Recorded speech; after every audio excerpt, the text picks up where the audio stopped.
down Bronx, boogie boogie boogie down Bronx, boogie down Bronx, boogie boogie boogie down Bronx, boogie down Bronx, boogie boogie down Bronx, boogie down Bronx, boogie boogie. Heaven that you're believing, that's why I'm doing some rapping, so you begin the dance. It's time to make you understand, with the mic in my hand, and pump up the bass. Let's start the game and chill out, shut the hell up, or say let your man, people understand what you're talking about. The rhyme of 90s are coming back with Iwaki and Bullock, full of fact. Boogie down, boogie down Bronx, boogie boogie boogie down Bronx, boogie down Bronx, boogie boogie boogie down Bronx, boogie down Bronx, boogie boogie boogie down Bronx, boogie down. Yo. Cabul. Mantap sekali. Sehat Kang Iwa ya. Sehat. Itu tembang indah dari Man Paris dan juga siapa tadi An? HP Force pokoknya. Freeze Force. Dari Freeze Force ya, Boogie Down. Jadi kalau lo yang sempat berada di era-era 80s akhir ya, 80s breakdance. Itu ada Boogie Down, ada Reckless, ada juga Zuluk. Oh, tonet. Gitu. Tapi gue dari tadi nih cabuler dan cabulis dari bawah sebelum kita mulai syuting ngobrol banyak banget nih ternyata di kepala gue yang tadi udah gue siapin. Wajib ini akan banyak pertanyaan gue kepada seorang Iwaka. Tapi Kang Iwa, yes, look. Nih pandemi udah bulan 8 bulan 7 sih nih. Udah 8 bulan ya? Ya 7 bulan 8 bulan ya. Sebulan lagi ngelahirin ya. Iya makanya 8 bulan udah. Belum kelar lagi PSBB ini. Aduh, mana Omnibus Law desain Aduh. Gue sih gak ngerti politik ya, cuman maksudnya lah. Bagaimana juga Gather gue coy, sama yang kayak gini-ginian sebenarnya. Tapi daripada kita ngomongin politik, saat ini kita ngomongin yang lebih tajam daripada politik. Kalau kata Feni Rose, setajam cabul. Sibuk apa nih Pak sekarang? Sibuk apa nih? Justru gue di pandemi ini nih ya, otak nggak bisa diem nih lu. Artinya apa? Pengen bikin aja sesuatu. Makanya pas lagi awal pandemi ngeluarin album. Abis itu juga banyak keluarin single. Ya daripada galer ya. Bukan gabut sih, udah galer nih. ya, tapi akhirnya mau nggak mau ya produksi apalah di rumah semua segala macam. Karena buat gue nih pandemi nih ya, kita kan ini yang namanya hiburan. Ini kan mungkin ada sandang, ada papan dan segala macam. Hiburan kan paling ketiga keempat. Iya betul. Ya kan ya. Ketika awal pandemi, kita yang duluan mati lampu, pas, tinggal manggung, kelar, beres. Lo pasti banyak yang dibatalin kan? Gue nih kan, jadi udah waktu itu kan mau lebaran tuh bulan puasa. Sebelum bulan puasa itu gue dihubungin oleh salah satu produk Lepas Kapus ya, untuk acara ngabuburit. Gitu, ngabuburit 1 bulan penuh kan tuh. Titiknya banyak tuh pastinya. Kan, wah ngabuburit, wah gue udah hitungin, wah sih alhamdulillah gue lebaran bisa ngasih ini, emang ini. Amin. Seminggu sebelum puasa, Mas mohon maaf Mas, bla bla bla bla. Kelar semuanya. Mati lampu, bas langsung kan. Nah, kita yang paling awal nih dunia hiburan yang apalagi jatuh duluan. Ketika ini recovery, kita yang paling terakhir diperhatiin. Bener. Iya kan? Orang pasti ngeliatnya ke sandang dulu, papan dulu ya itu dulu, baru kita terakhir diperhatiin. Apa emang jangan-jangan profesi kita mau dihapusin nih? Jangan-jangan. Nah kalau acara Kang Iwa yang di Mola TV itu terjadi sebelum pandemi atau pas pandemi terus bikin? Sebelum pandemi, emang udah ngeteng berapa episode. Dan di beberapa episode di pandemi juga sempat jalan karena sempat agak longgar kemarin dan emang dengan protokol ketat lah jalan lagi. Nah pas lagi diketatin lagi nih kayak hipster nih, kayak legging nih diketatin udah nih. Udah kayak glam rock di 80-an tuh. Merecet. Nah, udah kayak celana Axl Rose udah ketat banget. Nah kita break lagi. Nah, tapi nanti kayak setelah tanggal 11 ya kalau emang nggak ada apa-apa. Mulai lagi jalan lagi. Karena menarik banget ya para cabul dan cabulis. Gue sering nonton tapi karena gue belum berlangganan Mola, jadi gue akhirnya nonton versi di YouTube-nya. Ada yang rerun dan segala macam. Ntar gue kirimin ya. Prop endernya.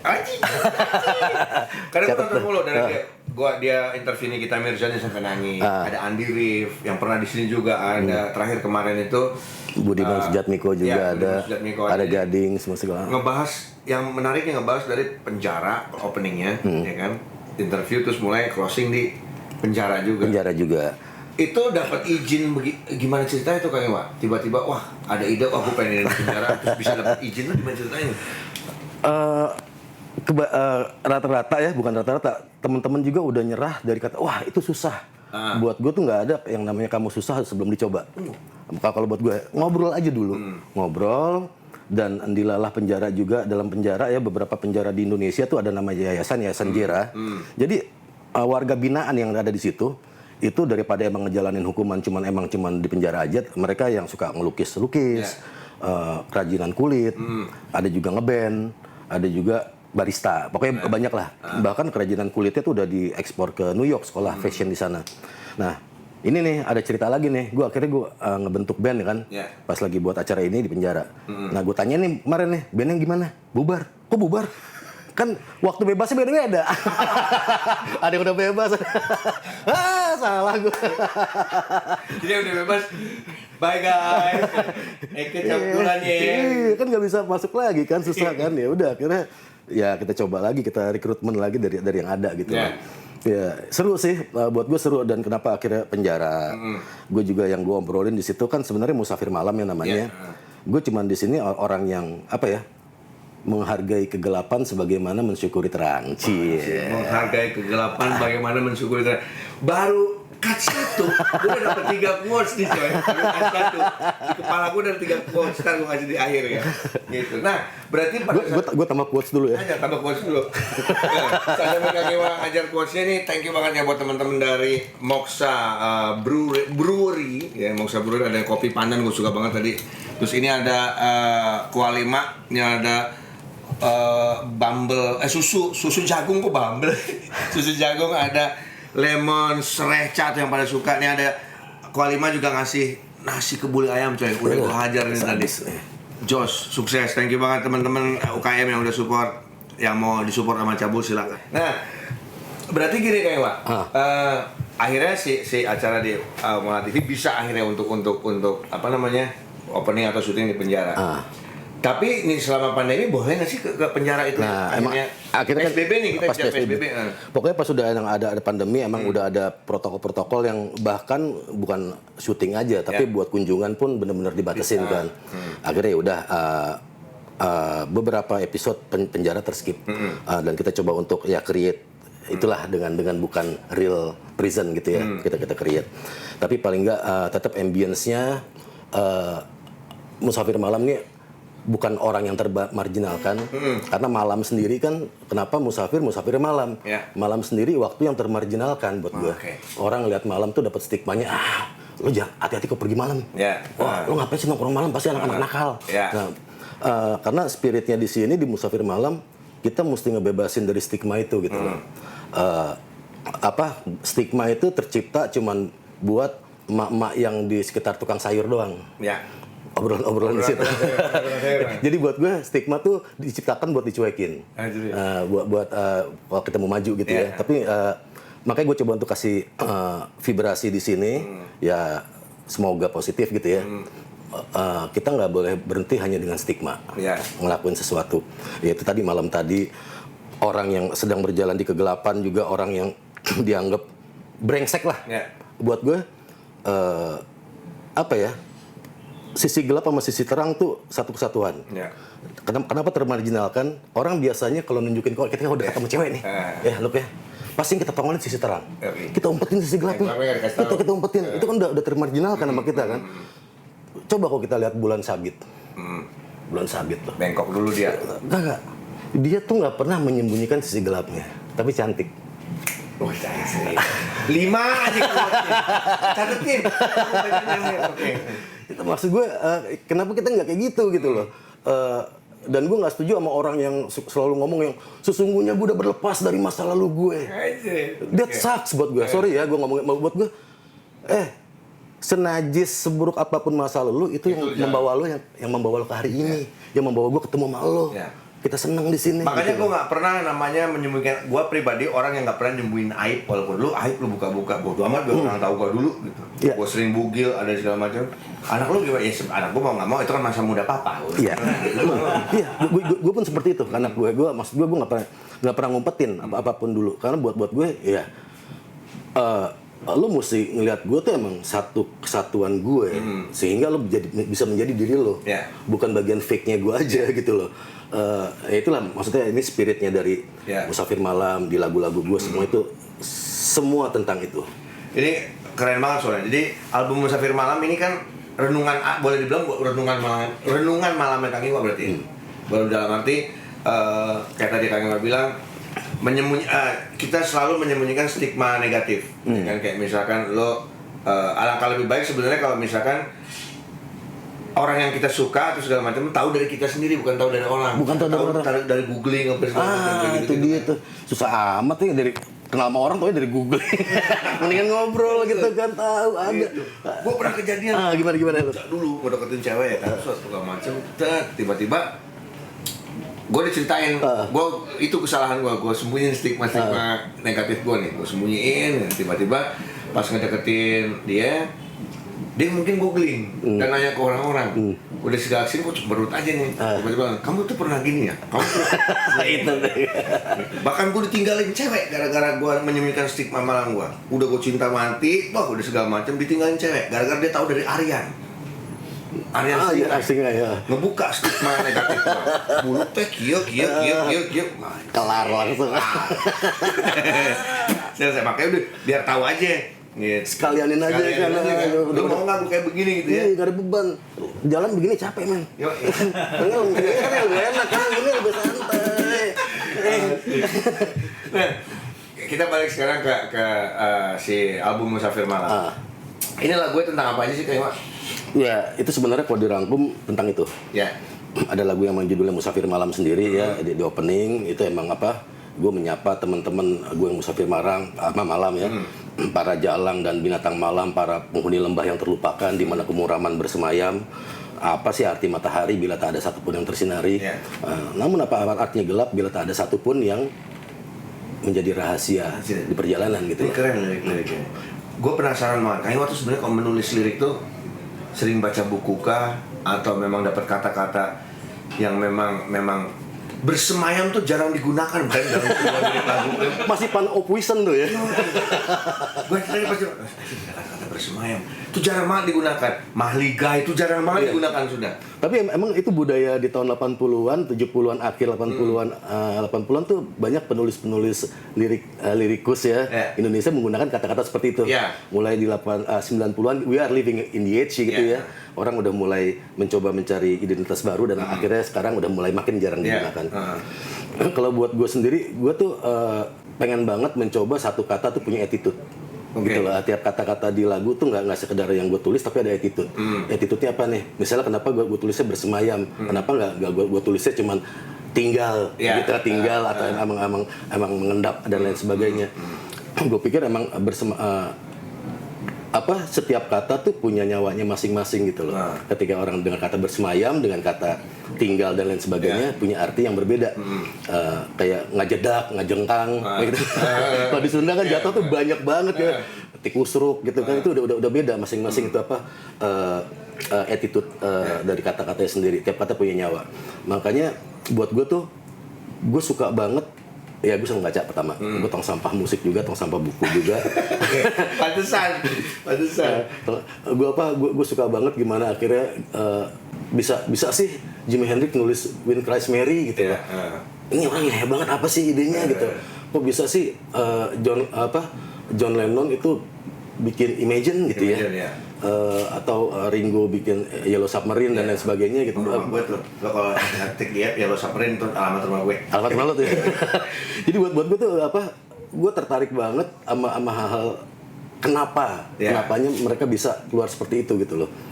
Bahkan Sting kayak mengibaratkan Moon Over Bourbon Street tuh, dia tuh mengandaikan dirinya Dracula gitu, vampire yang emang suka sama cewek kan. Wah, I must love what I destroy and destroy the thing I love. Buat gue, kenapa dia bisa sampai kayak gitu gitu. Itu yang gue coba cari, akhir gue coba baca lagi, karena buat gue orang ketika lagi happy dengerin musik, dengerinnya melodi, musiknya. Tapi ketika orang lagi down, yang didengerin lirik. Bener. Bener banget. Ya kan? Jadi apa maksud gue? Ini musik itu mesti punya dua sisi mata pedang buat gue. Yang kita kompos ya, bukan create ya. Yang create ada big boss yang create. Kita kompos doang. Ini mesti punya dua sisi mata pedang. Untuk orang yang happy juga dia dapat, dan untuk orang yang lagi drop juga dia dapat juga gitu loh. Kayak di filmnya Hugh Grant sama si Drew Barrymore ya, Music and Lyric. Itu nggak bisa dipisah tuh. Film itu lu harus, orang yang udah nonton, kalau yang belum nonton lo harus nonton Music and Lyric. Benar-benar satu kesatuan, friend.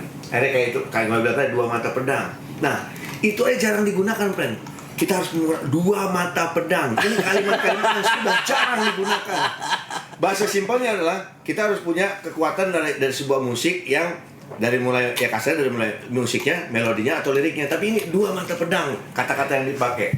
Kalau orang yang jarang baca buku akan nggak mikir untuk ngomong di situ. Enggak. Tapi tahun 98 Kang Yao sempat punya ini ya, gas band ya, band.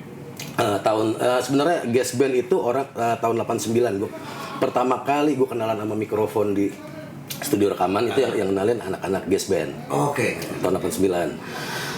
Di Bandung waktu itu ada temen gue, ada Rama, anak seni rupa ITB, temen nongkrong. Dia pokoknya kakaknya pacaran sama si Macang inilah, Macang dari gas band. Wah, gas band jadi rapper katanya. Oh, karena gue sebenarnya gue nge-rap itu mulai dari zaman-zaman breakdance tahun 84-an. Gue tuh mulai tertarik sama, ini gue tarik dulu ke belakang ya. Ini kok yang ngiringin kok lucu ya. Dia nggak terikat sama nada, tapi dia perkusif banget, bikin kita pengen jogging gitu, pengen joget gitu loh. Mulai itu gue mulai jiplak, mulai jadi plagiator sejati. Dulu ada lagunya Sugar Hill Gang, Rapper's Delight. I said the hip hop, hip it to the hip hop, you don't stop, rocking out, baby baba to the boogie, the bang bang, the boogie to the boogie, the beat. Wah, kayaknya di sekolah tuh kayak, weh man, gue kayak, wah keren gitu kan. Berarti itu Sugar Hill yang pertama kali men-trigger Kang Iwa untuk jadi seorang rapper, untuk menjadi plagiator sejati, untuk ngejiplak. Karena dulu kalau sekarang kan tinggal browsing nih, kalau cari lirik nih. Kalau dulu gue pakai tip gue play rewind sampai headnya rusak men.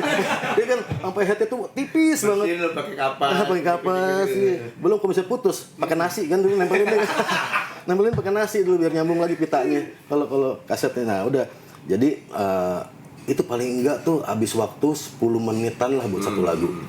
Gue jadi plagiator sejati. Ya sebenarnya sebelumnya gue udah dengerin Afrika Bambaataa, udah ya banyak lah yang dengerin waktu itu. Terus ya udah Curtis Blow. Tapi pas di situ gue tertarik buat akhirnya gue nulis. Gue mulai bikin lirik pakai bahasa Inggris dulu. Masih belum balik bahasa Indonesia. Udah SMA bikin band. Karena dulu keuntungan nge-rap awal tuh ini loh. Orang belum ada yang tahu, kita bisa ngebohongin. Jadi waktu itu gue suka main bahasa ikan. Bahasa planet. Bahasa ikan. Gue dulu suka manggung juga di pasar seni lah, suka dapat bayaran ya. Latihan abis sekitar 40.000, 60.000 abis latihan gitu kan, buat latihan. Bayarannya 15.000, 20.000 gitu. 15.000 lumayan gede loh pada saat itu. Iya, lumayan gede. Nah, udah mulai kebiasa sampai akhirnya gue kuliah di Bandung. Nah, itu di Bandung dibilang ada gas band butuh rapper. Ya udah, gue akhirnya ke Jakarta, ke Pecenongan tuh, ke Triple M. Wah, Mas Hari ya? Almarhum Mas Hari dulu tuh. Ke Triple M. Udah nunjukin gue freestyle gue di situ di depan anak gas. Udah take. Ada dulu lagunya gas band yang slow lah, lagu slow jam di albumnya Takkan tuh ada lagu bahasa Inggris It's Gonna Get Better judulnya. On the Saturday night I was all alone. Masih ada 90s rap apa? Late 80s rap bahkan. Nah, jadi udah di situ akhirnya keterusan dari gas band, akhirnya gas band gak jadi band lagi, dia jadi gas music production. Dia memproduksi Melina Manuhutu buat dijual di Jepang. Gue jadi kayak session rapper lah. Satu lagu ada 8 bar nge-rap, ya ada 16 bar nge-rap gitu kan.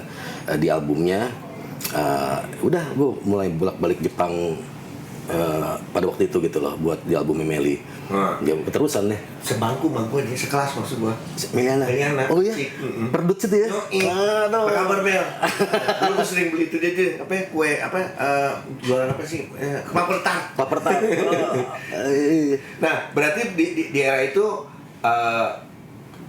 Kang Iwa di Gas Band itu berarti boleh dibilang bukan personil aslinya awalnya ya? Bukan memang banget. baru diajak sama Gas Band. Diajak sama Gas Band. Butuh rapper. Gas Band tuh kayaknya band cafe bukan sih Gas Band awalnya?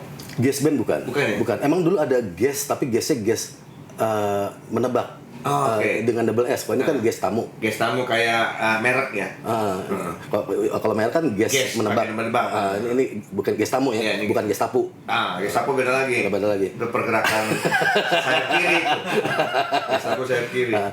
Nah, udah keterusan ya, udah akhirnya bikin album. Berarti sosok kalau boleh dibilang sosok yang menginfluence Kang Iwa sebagai seorang rapper si Sugar Hill Gang.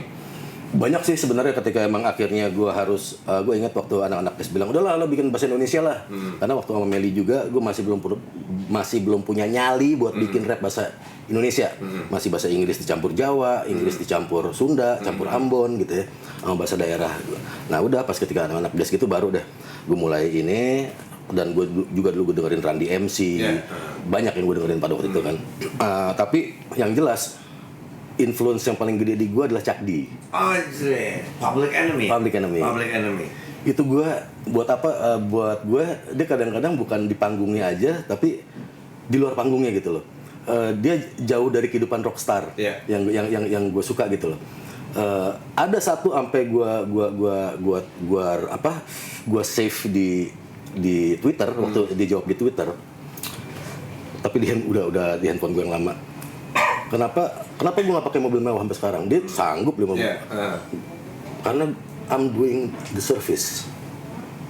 Gimana gue do my service kalau gue pakai mobil mewah? Buat gue itu yang gue pegang loh sampai sekarang. Itu sangat buat apa gue gila nih orangnya. Lu mau ngapain aja bisa men, lu nggak manggungnya dari merchandise lo kelar men gitu. Cuman emang buat ya gaya hidup yang berbeda sama Flavor Flav gitu ya. Flavor Flav kan emang langit. Chuck D ya udah sampai rumah dia baca, dia apa segala macam. Yang bedanya ya dia nggak minum, gua udah minum. Tapi yang jelas ada satu, dan beberapa kali gua ketemu sama Chuck D juga. Gue pertama kali ketemu di Soul Nation sama Chuck D, ngobrol, toto abis kelar ngobrol, besoknya dia follow Twitter gue. Kemarin yang di rasanya gimana di follow Chuck D? Wah, itu tuh gue yang damn it, udah dah. Gue di follow Mike Ness itu sama aja tuh. Langsung gue sujud syukur. Itu gila banget.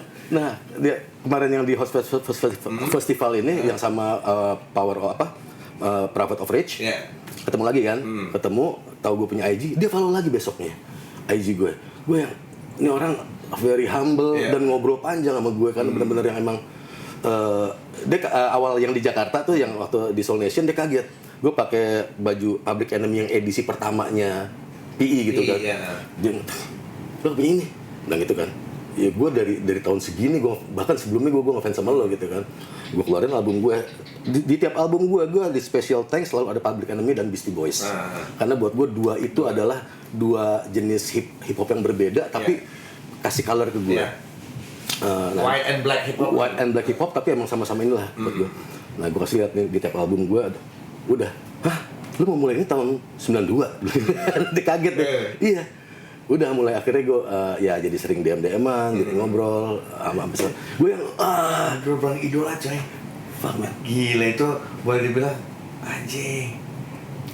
Gue kalau kayak gitu mah udah gak tau bisa ngomong apa. Ketemu Brand Baker gue nangis. Brand Baker nangis gue. Tapi gue starstruck banget orangnya man. Jadi ketika ketemu gue santai tenang, tapi mimisan. Nah berarti boleh dibilang memang yang rapper favorite ya Public Enemy and Beastie Boys. Memang itu canggih sih, dua rapper yang berbeda. Dua-duanya punya ciri khas, dua-duanya punya Beastie Boys apa lagi? Dari grup punk bisa reposisi. Apa? Pulse Boutique. You never get down, better than a saver. You gotta fight for your right to fall. lagi. Yoi. Slayer. Oke, berarti boleh dibilang wah ini seorang idola yang akhirnya bisa follow-followan sama Kang Iwa, Chuck D, friend. Public Enemy. Nah, gila itu. Gue cuma punya fans palsunya doang dulu, Public Enemy. Punya fans asli. Tapi boleh dibilang apa ya, kata Iwa nih, ada bukan rapper tapi mempunyai spirit hip hop. Itu kayak gimana maksudnya Kang Iwa? Kan hip hop sebenarnya gue jelasin spiritnya dulu ya. Yeah. Buat gue kan hip hop tuh spiritnya eklektik. Ya. Ada beat Afrika, dimasukin ke mungkin perkusi Latin. Yeah. Wah, berbagai elemen-elemen yang akhirnya disatuin menjadi musik rap lah ya. Yeah. Kalau hip hop sendiri kan budaya, ada skating, ada graffiti dan lain Yeah. sebagainya kan. Nah, ini di musik rapnya ini sendiri. Nah, ada satu sosok yang buat gue dia tuh inspirasi banget buat gue, walaupun dia buat orang-orang dia nggak hip hop, tapi buat gue dia hip hop banget. Siapa? Benyamin S. Wah, iya. Benyamin S. Gambang kromong dengan blues, dengan rock, ada funk juga. Yeah. Hey bapak, na. Dia ada yang ada lagu-lagu yang mungkin Vanessa Paradis sama Lenny Kravitz bikin itu di tahun 90-an, dia udah bikin sama Ida Royani tahun 70-an gitu loh. Dan musiknya seperti itu gitu loh.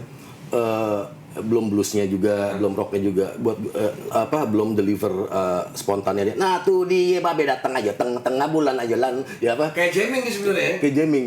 Apalagi ketika emang di buku biografinya gue sempat baca, kalau dia beberapa kali liriknya bisa berubah di depan mikrofon dan itu jadi lebih enak. Yeah. Kalau kita ngimprove jadi nggak enak.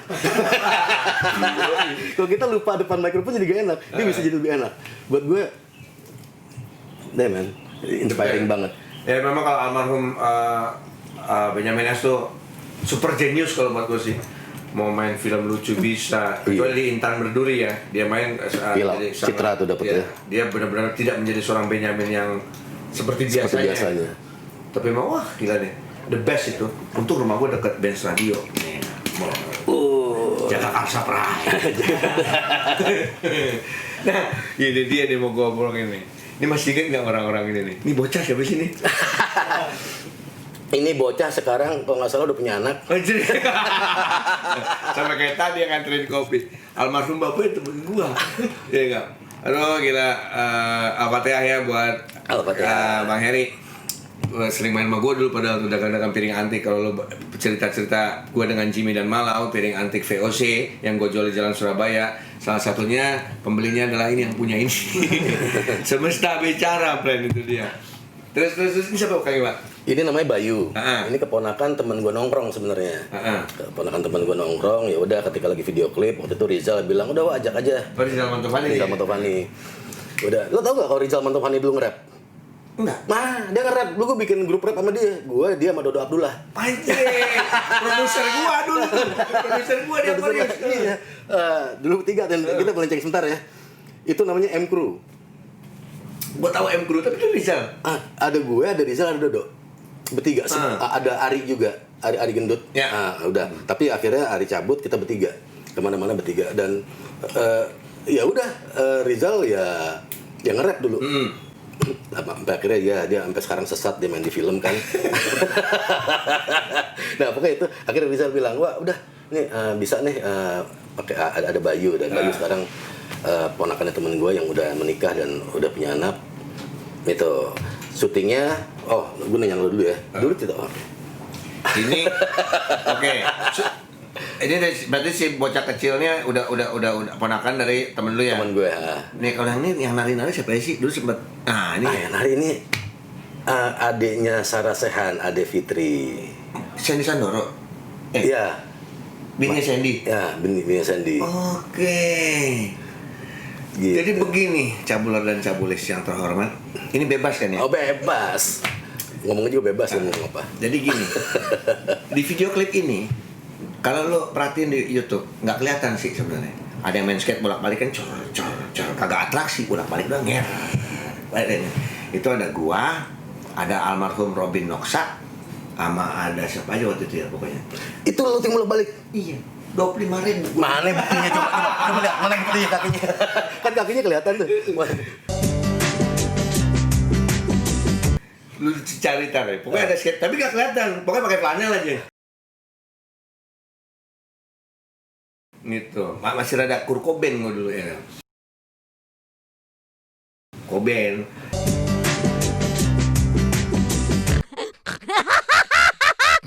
Udah dapat duit Cigo bolak-balik sorket. Oke duduk. Ya siap lagi. Ternyata bikin klip susah ini ya. Maksud gue belum udah ngeband tapi belum pernah punya klip pada saat itu gitu. Akhirnya udah dapat 25.000 di klip ini. Sekarang orangnya sebelah. Tapi goks sih, tapi itu emang itu ngasih warna banget main kaki lo men di video klip gue. Main kaki doang.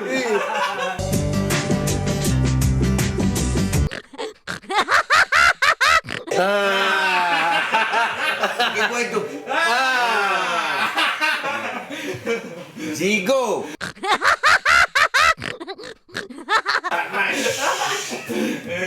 Zigo. Lo berapa kali bolak-balik waktu itu lo? Agak kehitung deh. Dari kita pagi tuh panggil callingan. Kalau nggak salah pokoknya balik ulang. Padahal gue gitu doang. Balik ulang, duduk lagi. Yang paling joget-joget gue tunggu dulu. Pokoknya segala macam ini. Itu Zigo ini. Nah, Keren. Gila semesta. Semesta kalau udah bersabda gini nih. ada pokoknya yang main skate itu ada gua, ada Robin almarhum Robin Noxer segala macam. Itu sebenarnya tuh pas video klip jajaran itu 3. Nah, yang diambil gua nggak tahu yang mana aja tuh. Pokoknya si kameramennya dari bawah pakai rel kereta. Dolly track itu. Ngikutin si skateboard. Gitu. Pas udah jadi ya gini doang. Kita sudah bolak-balik dapet kaki doang Cigo. Mukanya kagak jualan mukanya dulu, bulukan semua ya. Nah, saya memilih lo untuk menjadi orang pertama yang berangkat ke Mars ya. Misalkan NASA memilih Iwake menjadi orang pertama yang berangkat ke Mars. Apa yang akan dilakukan Kang Iwa? Yang pertama gue lakuin adalah gue bikin list siapa-siapa aja gak bakal ikut gue. Gila gue sendirian sana ngapain sama ini kan. Bangga gitu gue sendiri. Wah gue orang pertama sampai Mars sendiri gitu kan. Masa gue minta sabun doang kan bisa. Siapa ya kalau mau diajak? 3 orang nih yang mau diajak. Gila gue offside tadi gue pernyataan gue. Gue nggak nanya nggak diajak loh. Gue nanya siapa yang mau diajak. Ayo. Iya untuk jadi bijak nih kan nggak apa-apa ya serius nih ya. Gue ajak bini gue pas sama anak gue tuh. Udah satu ya udah 2. Udah 2 lagi. Satu lagi. Ajak siapa? Yang satu lagi gue buka pendaftaran. Oke. Ya kan? Buka pendaftaran. Gue bisnisin man. Kalau misalkan Iwa masih seorang bujangan. Misalkan bicaranya Iwa masih seorang bujangan. Gue masih bujangan berarti waktu itu tahun 90-an ya. Gue ajak Winona Ryder man. Winona Ryder. Idola semua tuh. Waduh. Itu apalagi di Reality Bites. Bahan banget ya. The best Winona Ryder. Berarti idola dari artis cewek Winona ada dulu. Kalau sekarang ada perubahan nggak? Ya pokoknya yang mungil-mungil lah. Christina Ricci. Christina Ricci. Kan, itu tua semua kan? Iya, tapi kan dia mungil banget kan. Ada filmnya dia tuh yang waktu itu dia jadi mayat. Gue lupa judulnya. Jadi sepanjang film tuh dia bugil aja gitu loh.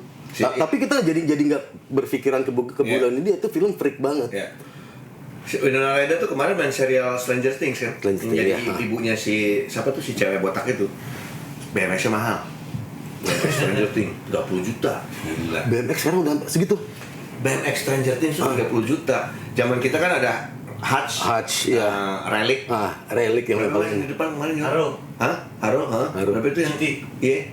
GT Pro berapa? GT Pro 35. 35 juta. Mendingan beli BMX lama tempelin 100 ribuan aja kan. Tempelin 100 ribuan tuh. Wow, gila ya. Gue tuh main BMX banget soalnya gue. Sangat. Ikutin? Sangat. Gue tuh banyak jatuh-jatuh ini bengkok ini dari skateboard sama BMX nih. Ini nggak bisa lurus. Sekarang udah nggak pernah main? Gue skateboard udah nggak pernah main tapi masih bisa lah kalau ini BMX juga gue ada di rumah tapi nggak. Dulu gue yang sampai jumping. Jadi kalau emang ada lapangan nih, kita bikin api, kita bakar api sampai tinggi kita ngelewatin apinya, ngelewatin drip. Jadi emang udah gue demen banget gue BMX. Masih pakai rotor tuh biar remnya kagak belibet. Iya. Nah si lagu Musafir Malam itu berhubungan dengan lu nggak bisa tidur di malam hari itu gimana nih Pak? Awalnya gue mikir gue insomnia. Cuman yang namanya insomnia kan ya Luk ya. Nggak tidur sama sekali sebenarnya. Tidur pun cuma sebentar dan udah. Kalau gue emang tidur pagi ya tetap aja emang tidur 8 jam 6 jam kan. Gue kalau malam lebih kayak gini loh. Musafir malam juga ketika malam ya kayak main gue ngadain perjalanan gitu loh kemana-mana gitu kan. ada hubungannya sih. Gue emang nokturnal sih sebenarnya. Sama kita sebenarnya. Gue nih akhirnya mulai bangun jam 2 siang gara-gara cabul. Kan? Gara-gara ada akun ini nih. Akhirnya gue bangun jam 2 siang. Tuh gue sempat bilang sama Thomas, produsernya, Mas nggak bisa syuting after jam 5, sore apa ya? Tamunya sampai jam segini. Akhirnya udah gue bangun siang deh.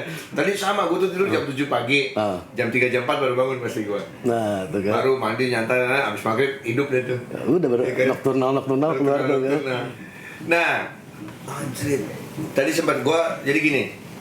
Di bawah tadi gue sempat memilih lagu. Kang Iwan malah memilih. Kang Iwan, lo kira-kira lagu yang di luar hip hop apa ya? Coba Dire Straits yuk, anjing.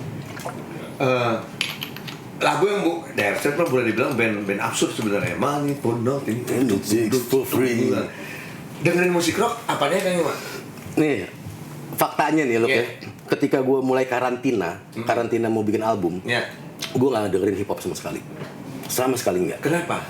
Karena apa ya, gue takut ada repetisi dari apa yang gue denger. Oke. Jadi gue tuh kalau ketika emang udah mulai karantina, gue dengerinnya Jimi Hendrix, Pink Floyd, Genesis, terus saya juga Sly Family Stone, banyak lah pokoknya. Karena gue suka banget late 60s ke 70s Rock. rock, funk segala macam gue doyan, jazz juga gue doyan. Jadi apa ya? Jadi kalau emang dibilang kenapa sih teman-teman hip hop bilang lo kok hip hop tapi kok lo ada intro, ada interlude, ada bridge segala macem. Konsepnya band. Konsepnya band.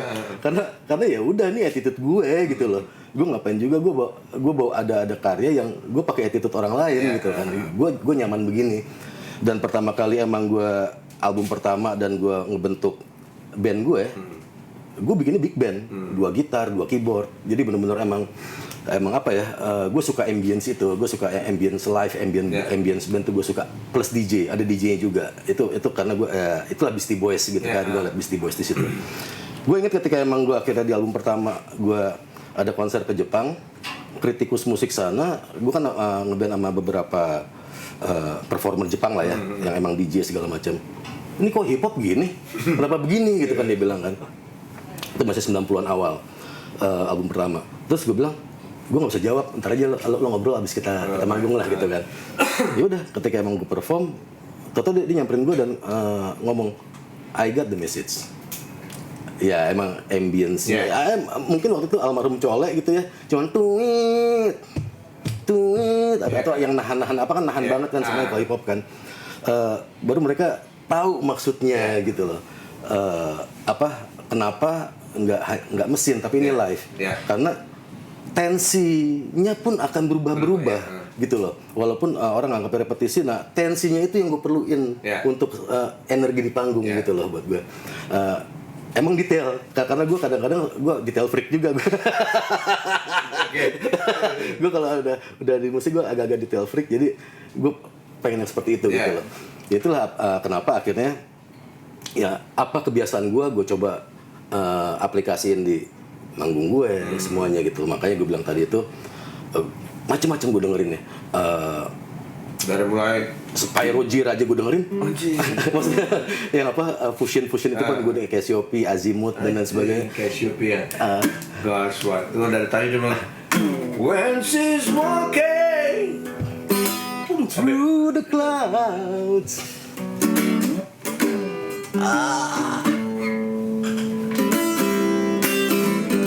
Oh yes. Ini lagu-lagu suges nih.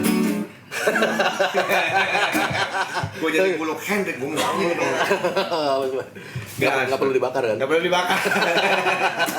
Oke, betul-betul enak juga nih si lemon stray-nya. Pakai chia seed. Gue kira selasi sama chia seed sama nggak sih? Bahasa bentuknya kayak selasi ya? Iya, mungkin bahasa trendinya chia seed kali ya. Gitu. Bahasa kita mah selasi dulu. Oh ini apa nih? Susu jagung. Susu jagung. Bisa gue minum. Ajarkan. Nih kalau kita ngelihatnya, nggak tahu sih ini cuma teori gembel gua doang ya. Kenapa kalau rapper di luar negeri itu dia pada nunjukin dia punya harta ya, emas, giginya aja ditonjol gitu dia. Pakai berlian malah gigi bukan emas aja ya. apa ya, jadi itu kebanggaan mereka atau sebenarnya memang mereka ciri khasnya seperti seorang punk rocker harus memakai spike mungkin atau gimana, karena di Indonesia kita lihat rapper kita nih ya being gombrong, topi atau apapun yang stylenya ya. Ini menurut Kang Iwa gimana sih sebenarnya mereka tuh apa emang begitu? Beastie Boys nggak gitu soalnya? Nggak gitu, nggak di sana pun maksud gue ya rap ya balik lagi ada yang bling bling, ada yang nggak bling bling. Tapi gue juga nggak mau menjudge bling bling emang sekedar pamer. Kadang-kadang mereka menggambarkan itu sebagai achievement mereka berhasil dari keluar dari kehidupan mereka yang yang tadi di bawah banget. Di bawah banget mereka udah keluar nih achievement gue. Mungkin ya orang bilang lo achievement cetek amat sih ya, tapi emang itulah keadaan seperti itu. Tapi buat gue sendiri, gue sangat ngejauhin itu. Bukan karena gue nggak mau pamer, bukan. Gue pernah coba bling-bling. Dulu sebelum gue punya album, waktu itu gue perform sama Melly, gue pakai bling-bling, wah dengan emas-emas di sini. Karena gue kebiasaan jingkrak-jingkrak, kejedot nih kalau gue sama kalung gue. Sementara ini crown gede banget, emas gitu, dar, gue kapok gitu loh. Kalau buat yang gini-gini dong mungkin pas, karena gue dulu gue pecicilan di panggung gitu, gue loncat gue segala macem, darah ya kena kan, gue nggak pakai, cukup. Nah ini dia nih anjir. Ini kapan Kang Iwa? Gila ini nih, iblis banget. Ini album pas syuting ini bukan? Enggak, ini di Jepang. Oh di Jepang. Ini kalau nggak salah di Osaka. Berapa kali ke Jepang? Fukuoka. Konser berapa kali sih ke Jepang? Jepang lumayan sering karena album gue yang pertama sampai keempat itu dipasarin juga di Jepang. Oke. Jadi lumayan sering. Nah ini gue inget nih, kalau nggak salah nih hari ini gue nyaris gaji buta nih. Karena di Fukuoka lagi ada typhoon. Gaji buta. Rupanya akhirnya kita cuma extend 2 hari, typhoon berhenti, akhirnya terbang. Nggak jadi gaji buta. Tapi ya di era itu early 90s berarti lu ngerilis genre yang bener-bener lumayan mengagetkan penikmat musik di Indonesia. Bisa genre slow rock lagi merajalela pada saat itu. You Can, ya kan, ini nih. Sanggupkah aku hidup bersama denganmu? Mungkinkah almarhum Aniliani. Slow rock, soloist slow rock sama ini nih. Bila kau izinkan.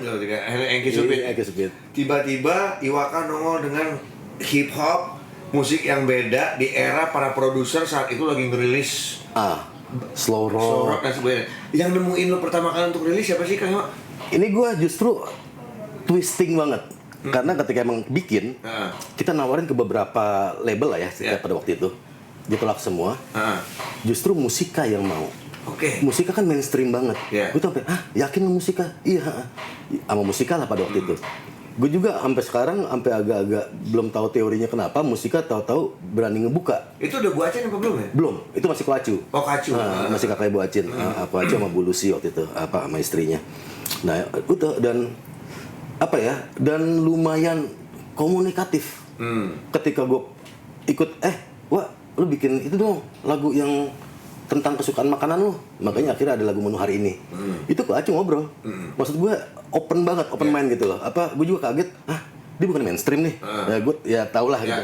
Cuman sangat open mind dan ya udah jalan di sana. Dan kagetnya lagi gue coba ketika di album Kram Otak, itu dia mau loh Kram Otak sebagai video klip pertama. Yang boleh dibilang beda banget itu. Buat gue itu bukan hip hop. Gue lagi senang-senangnya sama Nirvana waktu itu. Gue lagi senang-senang sama Nirvana, sama Soundgarden gitu ya. Gue lagi demen sama Pearl Jam semua segala macam. Seattle memang lagi naik pada naik. Dan gue suka dengan keglumian lirik-liriknya. Jadi gue ngulik di situ tuh. Ya, jadi Kram Otak lah. Dan beberapa lagu gloomy gue di di album Kram Otak. Itu juga kenapa Kram Otak ini lagu kayak gini, enggak, bukan lagu jualan, tapi gue ajak ngobrol segala macem, akhirnya mau itu jadi ya diskusi lah ya. Buat jadi itu gue juga agak-agak kok dibilang Musika yang sangat mainstream ya kalau dari image segala macam, tapi sangat open mind banget sama lagu-lagu gue. Dan akhirnya beberapa kalau gue lagi pembuatan album pun kadang-kadang ya sekedar telepon atau nyamperin gitu ya ke tempat karantina gue, lo bikinin dong kayak gini nih, lucu nih, dan nggak ngomong masalah pasar segala macem, lo keluarin dong attitude lo sukanya makanan apaan gitu misalnya, ya es krim gado-gado emping gitu misalnya kan. Akhirnya ya udah jadi ada beberapa lagu walaupun bukan lagu hits tapi beberapa lagu mewarnai itu gitu loh. Jadi itu memang agak-agak twisting gitu. Kan boleh bilang dirilis di saat apa ya, di saat ya itu tidak ada yang memainkan musik ini, tiba-tiba musiknya nekat juga. Jenius boleh dibilang berarti pada saat. Buat gue tuh emang agak-agak aneh, dan teman-teman di Gas Band juga agak, hah? Kok dia? Sementara ada beberapa lah dulu ada yang nolak lah ya, yang apaan nih, ini apaan nih gitu kan. Tapi tiba-tiba, oke, hajar, kita jalan yuk. Nah itu tuh yang emang agak-agak twisting, dan gue nggak tahu kenapa gitu loh. Kayak nggak tahu kenapanya juga gue misalnya, gue sebenarnya mungkin ketika di zamannya ya waktu itu Orba gitu ya, gue banyak kritik-kritik yang sifatnya metafor gitu ya, tikus got lah, cuma ulat, topeng apa segala macem. Tapi justru orang-orang itulah kalau lagi ada party di pulau, udah gitu. Sementara gue nyanyiin tikus got, gue ngomongin lo lagi gitu. Tapi mereka joget aja gitu kan. Tikus got. Mereka itu ya gue juga kemarin ada juga apa wartawan dari Australia gitu ya, jurnalis dari Australia ngebahas itu lagu lu wah sebenarnya penuh kritik dan lain sebagainya gini. Gue ngomong apa adanya, tapi bingung. Justru innernya mereka tuh kalau ngadain party segala macam ngundang gue. Itu kocak banget gue. Gue bilang, gue kan tujuannya itu, kenapa gue gini gitu kan. Udah, tapi somehow buat gue akhirnya ya gue ngobrol sama beberapa temen, disitulah efektivitasnya seniman. Kita bukan mencari musuh, tapi kita menyampaikan pesan. Dilalah orang yang akhirnya jadi tujuan pesan kita itu menikmati itu. Siapa tahu di kondisinya alfa mereka pas mau tidur, oh iya ya, itu yang berubah secara organik. Masukan-masukan dari beberapa teman itulah akhirnya nguatin gue gitu. Gue dulu sempet yang sampai di satu fase yang ngerasa anjir tujuan gue gak gini, kenapa gue jadi badut doang ya. Bener loh, gue sempet mikir, cuman akhirnya ya udah enggak, tujuan kita adalah goalnya adalah kita nyampein pesan aja kok. Syukur-syukur orang yang jadi goal pesan kita menikmati itu akan jadi bonus lagi buat kita gitu loh. Istilahnya kalau ini mau si Are nggak usah ini amat ya, tapi tiba-tiba set kena kayak tadi bilang, tiba-tiba si koruptor lagi tidur set topeng gue nggak boleh gitu. Karena apa ya, buat gua di era itu memang gua pertama kali ketika mendengarkan Iwake gua sempat kaget, ada penyanyi rap Indonesia nih gitu. Di saat gua masih begini masalah dulu kan. Waduh. Tiba-tiba asik juga nih lagu-lagu ini gitu. Era itu ya memang di Indonesia selalu ya kita tahu lah di sini namanya industri musik satu gede gitu semua akhirnya dari dulu hingga sekarang di dunia sih kebanyakannya. Nah, tapi kalau sekarang saat ini lebih dengan banyaknya pergerakan independen, ya kan, indie movement segala macam, label indie, seluruh musisi bisa segala macam. Akhirnya semua musik banyak banget sekarang. Itu dimanja banget sekarang. Pendengar musik tuh, musik apa aja eksis. Sebenarnya sama kita tahun 90 ya, musik apapun ada banyak pilihannya gitu. Sempet kita dead end gitu ya. Sampai sekarang kayaknya gue seneng banget gimana akhirnya indie ini pada nongol gitu ya. Jadi power keberagamannya sendiri buat musik Indonesia. Damn man. Tapi kalau dari genre hip hop sendiri, maksudnya yang boleh dibilang hip hop baru, kalau dari Kang Iwan nih, gue suka nih Tuan 13, Upi kan, wah anjing keren banget, berpemikiran gue gitu. Kalau Kang Iwan sendiri untuk yang saat ini menurut Kang Iwan keren gitu? Ya itu Upi ya? Tuan 13 ya?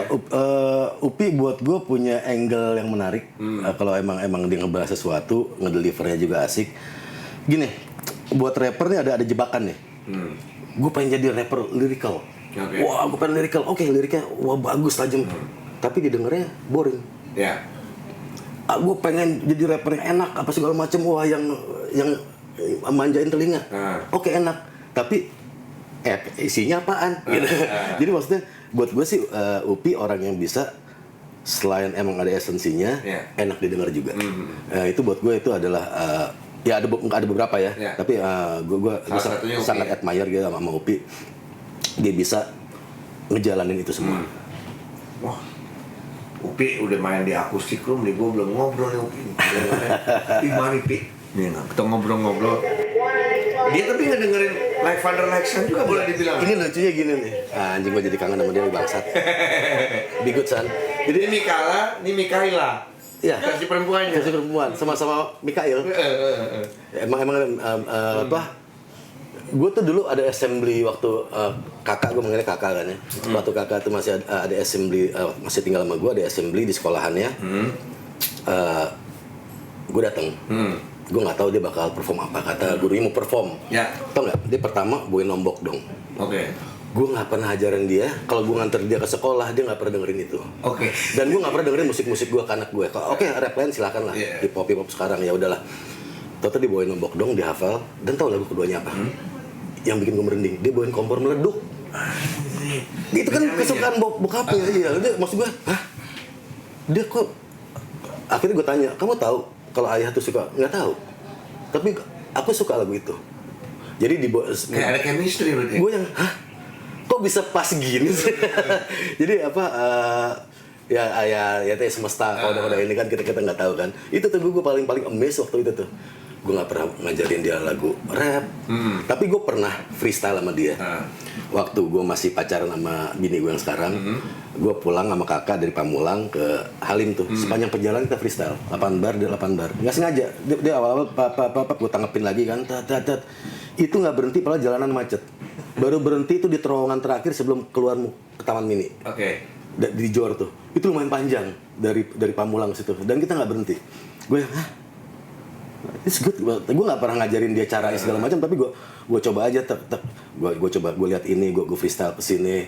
Dia coba, akhirnya dia freestyle gimana, akhirnya dia di sekolahan, dia ngadepin bully di sekolahan, dia akhirnya bisa berteman sama yang ngebully. Jadi kok lucu gitu loh. Dia punya insight yang berbeda. Jadi buat gue ya, bahkan itu darah. Gue nggak tahu tuh. Darah dan nadi itu. Tapi nggak niat lu. Kalau umurnya udah cukup, gue produserin kayak atau gimana gitu? Ada sih keinginan, tapi gimana juga tuh ujung-ujungnya ke anak sih. Yeah. Buat gue dia pengen jadi apa, pokoknya tapi intinya adalah lo mau jadi apapun lo harus cinta musik. Buat gue itu doang. Intinya. Panggilnya Mika ya? Panggilnya kakak. Kakak tuh. Kamu jadi hip hop, sukai dulu musiknya. Ya, jadi benar-benar harus suka musik. Harus suka musiknya dan segala macam. Ya. Ucapkan 3 kata buat orang ini, tapi jawabnya mesti yang cepat. Waduh. Oke, siap ya? Ready? Hayat. Feminis. Tapi feminis. Oke. Aja gue jadi feminis, ya komedian. Komedian. Old school. Di blur lagi dadanya. Cipangnya di blur. Apa tangga? Tangga. Iya. Seksi. Suaranya seksi. Panutan. Wah, ini arti keluarga nih. Nah, arti keluarga buat Iwa, arti keluarga buat gue. Nah, kalau keluarga buat gue energi sih. Energi positif, vibrasi positif. Dia juga guardian angel yang jadi ngerem gue buat ngelakuin sesuatu yang emang cuma pengen dilakuin berdasarkan ego gue doang. Nah, itu doang buat gue keluarga. Mantep. Tuh dia tuh, ya, Cabulur dan Cabulis. Jadi sekali lagi buat yang dari kemarin minta, Om, Kang Iwa dong, Kang Iwa, gua datengin. Yang gua minta cuma satu dari lu orang, lu giniin, ya, lu like, lu subscribe, lu share ke siapa ya kan, lu follow IG-nya Catatan Si Buluk, ya, gratis, friend. Lu bantuin anak yatim ini. Yatim, duda lagi. Tega banget kalau masih pakai ini aja. Gila. Guys, thank you banget Kang Iwa. Terima kasih. Menyenangkan. Tapi ini gua ada hadiah dulu buat Kang Iwa. Kaos dari Catatan Si Buluk. Aslinya ini adalah Gigi Elin. Dan ini Gigi Elin tapi jadi gang tali ke rumah gue di Kayu Manis. Kayu Manis dulu, oke. Wih, di Kayu Manis tuh tempat ngaji gue dulu tuh. Oke. Kita terakhirnya akan ngobrol-ngobrol mengenai freestyle. Apa closing dengan freestyle bareng Kang Iwa. Gue akan memainkan nada. Kita ngambil nadanya dari ini ya, dari apa? Lagunya trio ya.